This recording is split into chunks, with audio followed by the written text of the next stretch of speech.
नमस्कार, आप देख रहे हैं द हिंद 24 न्यूज और मैं हूं आपके साथ साक्षी निर्वाण। आइए नजर डालते हैं आज की कुछ खास खबरों पर। कुछ दिनों से जिले भर में आपदा का असर रहा, लेकिन आज दोपहर से कल्याणी और आसपास के क्षेत्रों में बौछारें हुईं।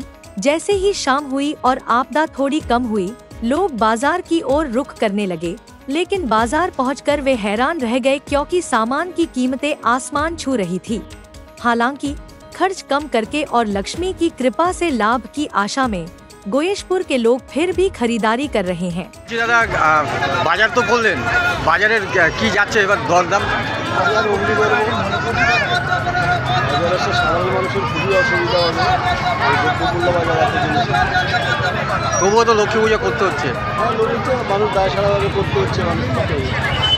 কিন্তু যেভাবে প্রাকৃতিক দুর্যোগ শুরু হয়েছিল বা হচ্ছে, তাতে মানুষ ব্যবসাদারদের কিন্তু মুখ কিন্তু ভার ছিল।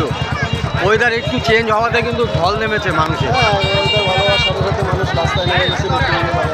তাহলে যেটা বললেন যে জিনিসের দামপত্র অতিরিক্ত। देखते रहिए द हिंद 24 न्यूज।